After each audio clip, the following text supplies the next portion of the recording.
Hello, welcome again to Storytime from the Milledgeville Public Library of Illinois.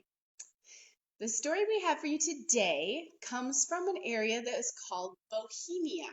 Once upon a time, that was its own kingdom. Now, if you were to look at a map, you would find it over near where the Czech Republic is in Europe.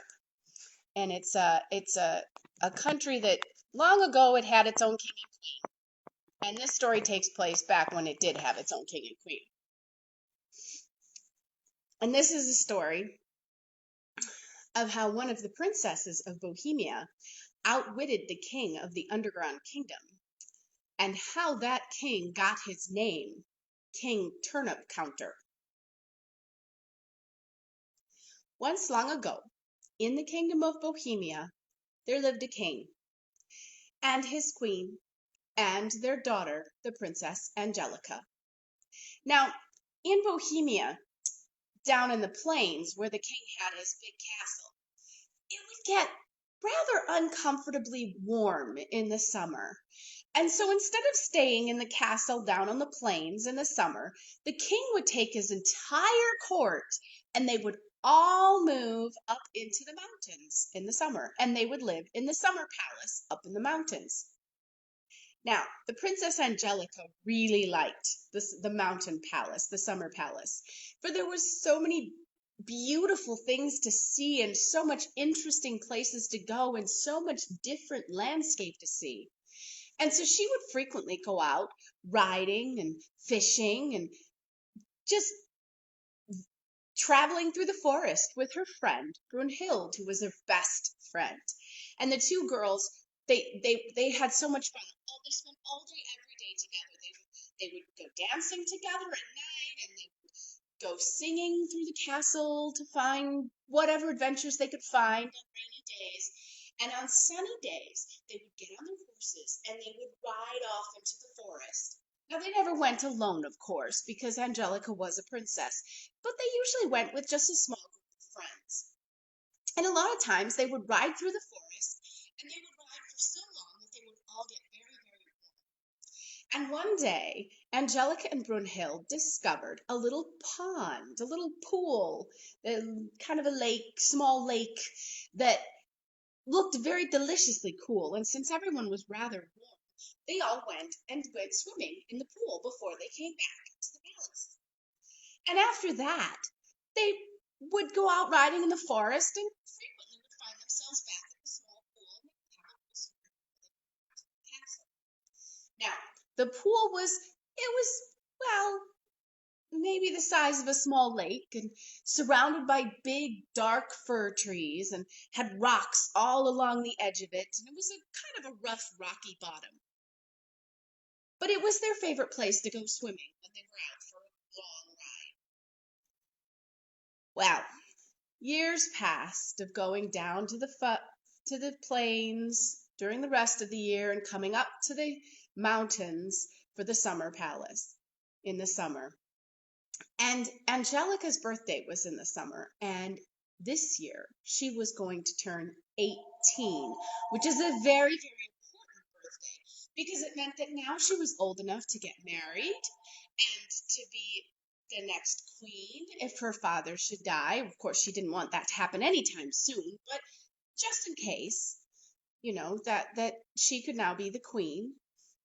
And so there were a lot of people coming to the castle, to the summer palace for the grand birthday celebration that they were going to have for Angelica.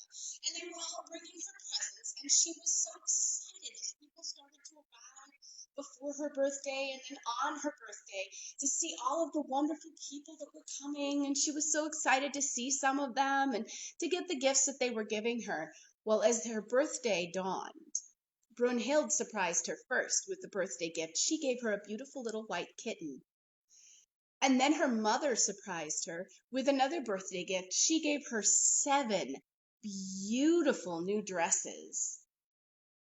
And then her father said, now Brunhild, now Angelica, I have a gift for you, but you shall have to come out to the courtyard to see it. And when she went out to the courtyard, she found that her father had found her the most beautiful white Arabian horse. She was so excited because, you see, well, the kitten, she could play with that any time, but since it was a very small kitten, it still liked to sleep a lot. And the dresses were very beautiful, but they were meant for dancing in, and she wouldn't be able to use those until later. But the horse, now that she could ride right now. And so she called for Brunhild and several of her friends from the court, and they all got their horses and they went out for a nice long ride. And as they were riding through the forest, they found themselves at their favorite little pool. But much to their surprise, when they arrived, it was no longer surrounded by dark green fir trees. No, now it was surrounded by beautiful silvery birch trees and lush green grass that went right down to the edge of the pool. No more rocks.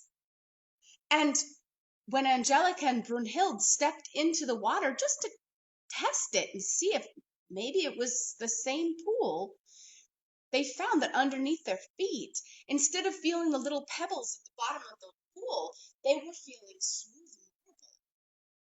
While Brunhild was a little worried about this, she did not think this could possibly be good, and she did not want Angelica to go into the water.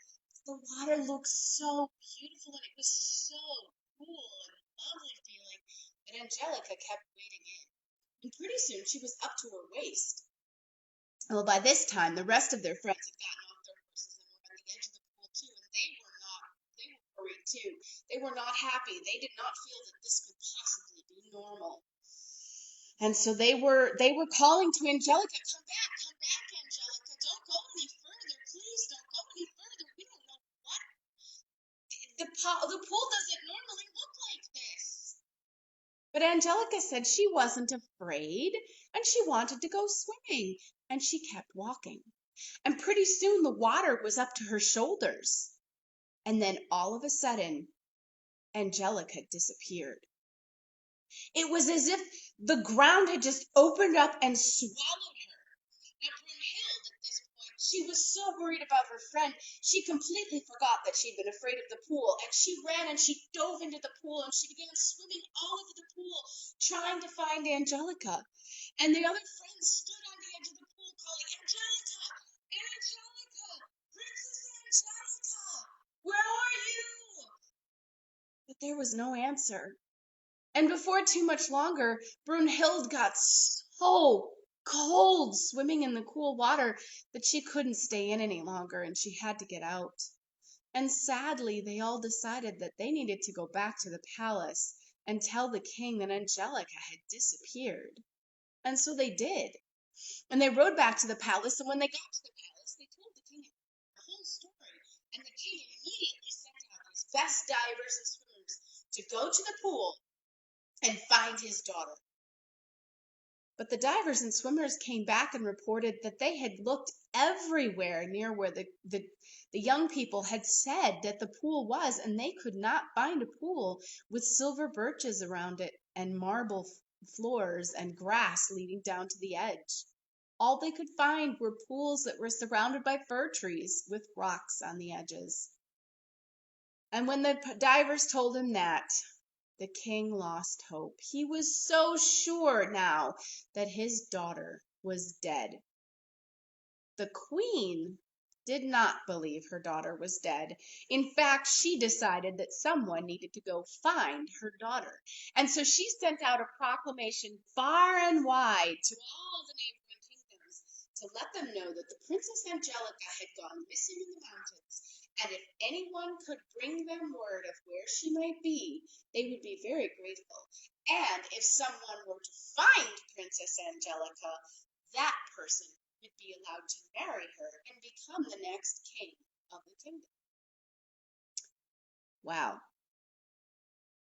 While all this was going on, the Princess Angelica had been very startled, for the floor of the pool had indeed opened up and dropped her into an underground kingdom. And there, standing in front of her, was a young man who was, well, he wasn't terribly good looking, but he wasn't terribly bad looking And he bowed to her very politely and he said, "Good day, Princess Angelica. I am the king of this underground kingdom.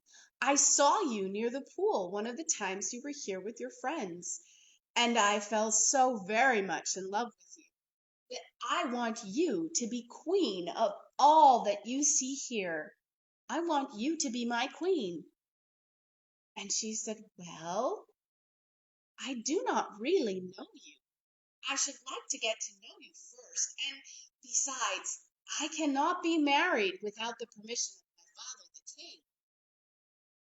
Now, inside, Angelica was thinking, I don't want to marry someone that I do not know at all.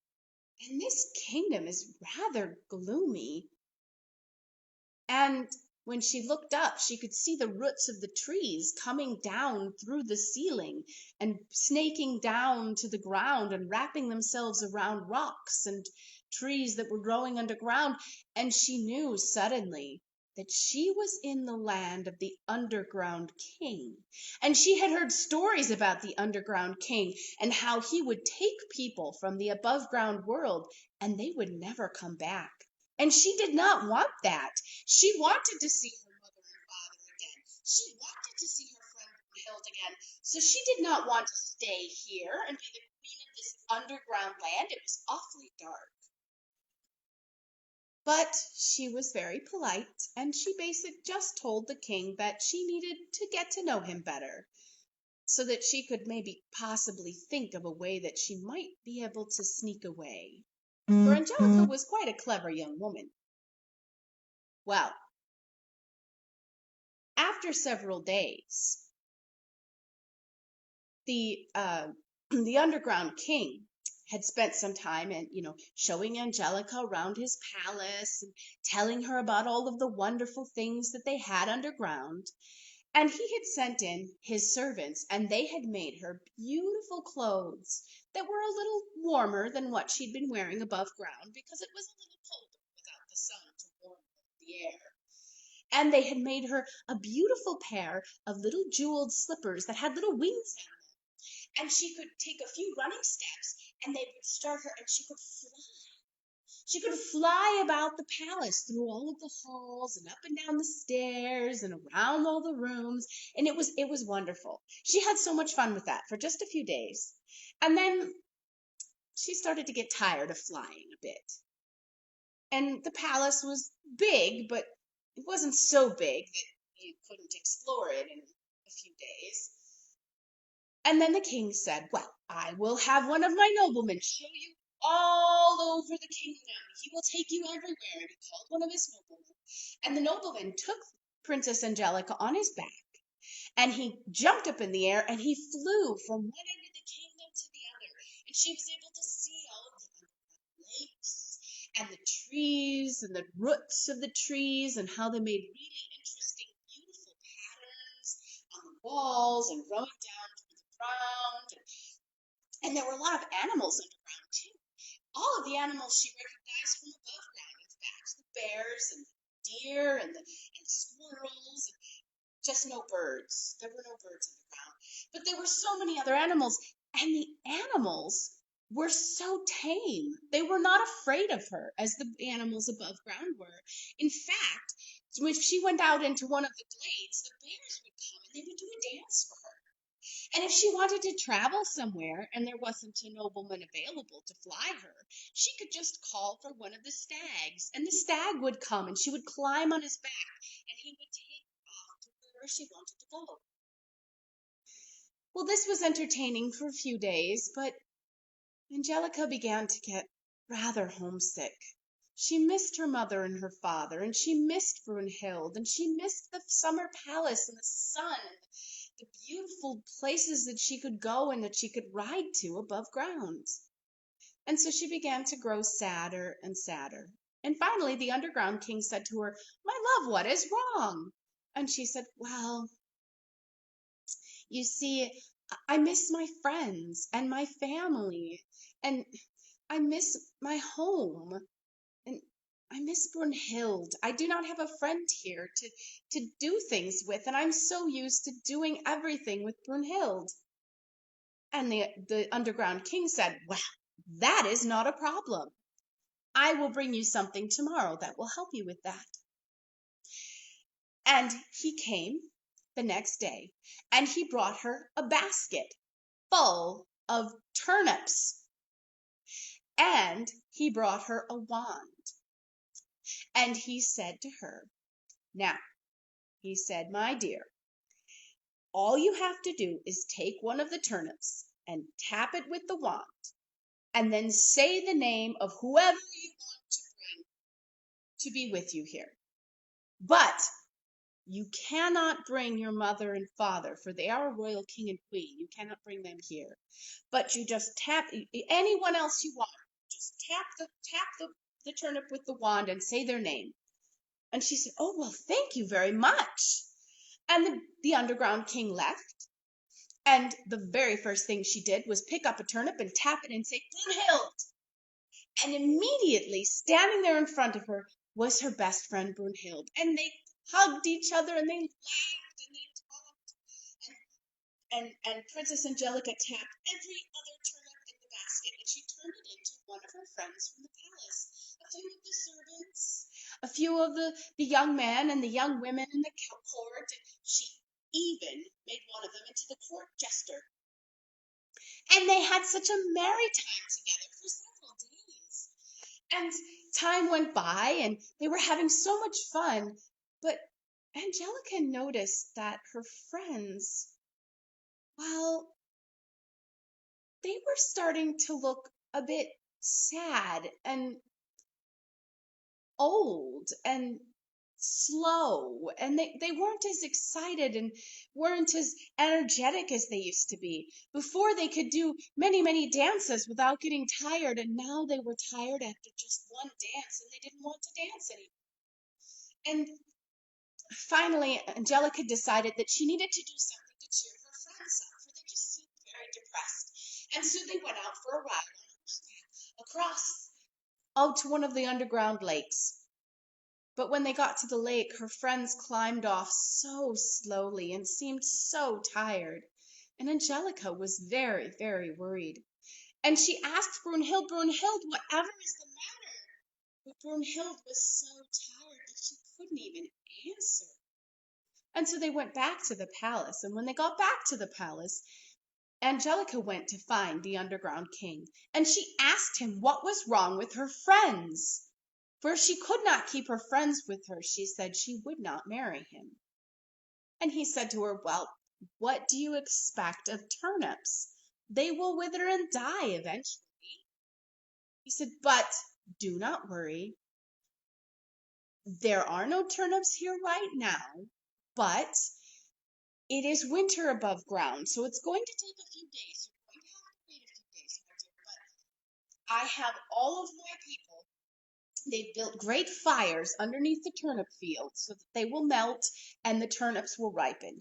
And we will have so many turnips for you. You can recreate your parents' entire court if you wish, and you will have them for quite some time." Well, Angelica thought that would be all right. She said she would wait. But really what she was thinking was, "I cannot keep doing this. And if it is already winter above ground, my family is no longer in the summer palace. They've gone back to the plains, and no one will be looking for me." And she knew that she needed to help herself escape. Well, day after day, she watched her friends get tireder and more withered and old looking. And after a while, she just couldn't take it anymore. And so she tapped each one of them, starting with Brunhild, with the magic wand, and they turned back into withered up, shriveled up turnips. Well, Angelica was a little sad now, for she didn't have any friends to go anywhere and do anything with her. And the underground king had been going every day to the turnip field to make sure that the fires were still going and to get the turnips ready to be harvested so that he could marry Angelica and she would be his queen.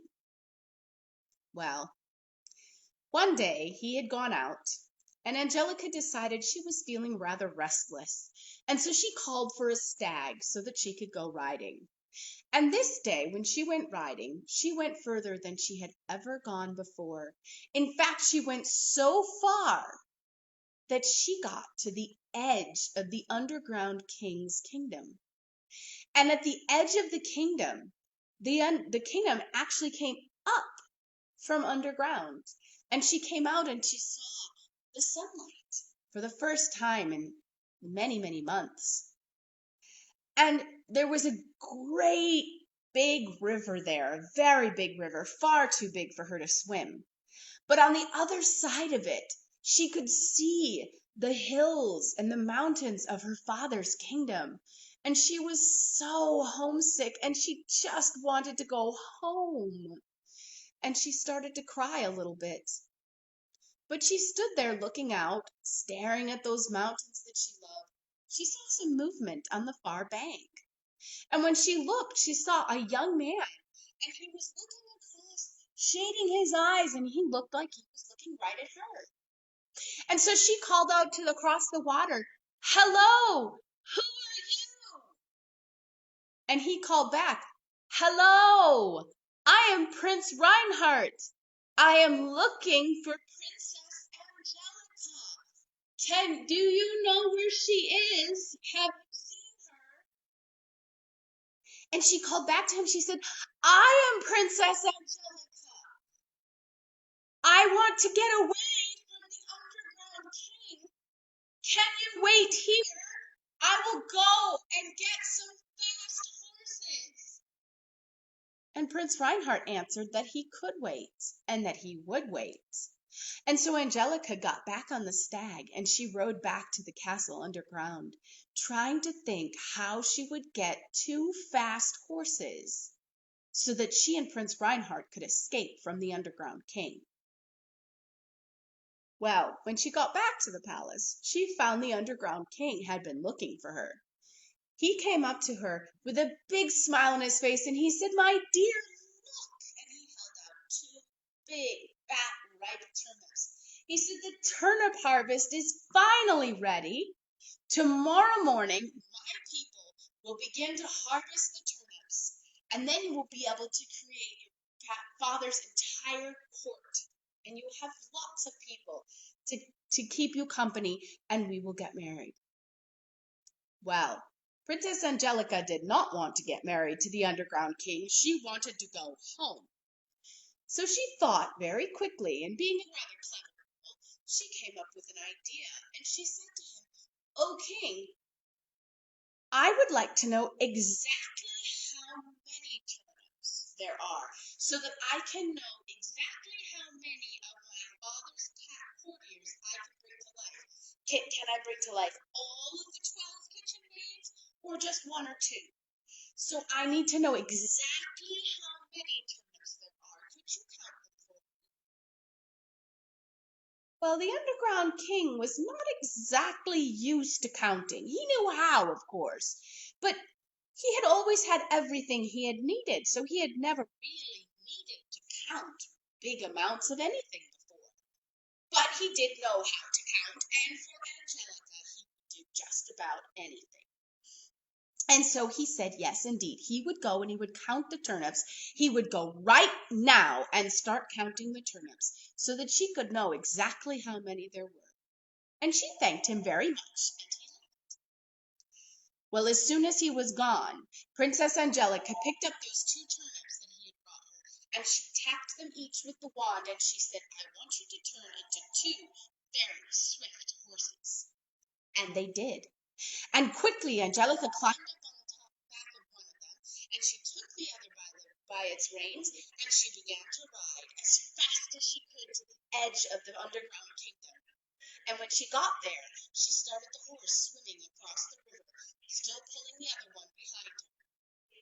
Well, the king had been counting turnips. Now, I don't know about you, but when I count a lot of something, I usually have to count it 2 or 3 times just to make sure I got it right. Because a lot of times I lose count or I counted it wrong. And the king wasn't having any better luck than I. He counted the turnips once, and then he counted them twice, and he got a completely different number. And then he tried to count them again, and he got another number. And so he kept counting over and over, and sometimes he lost count and he had to start over again. And finally, he thought he had the right number. So he went back to the palace to tell the Princess Angelica just exactly how many turnips he had. Well, when he got back to the palace, he couldn't find the Princess Angelica.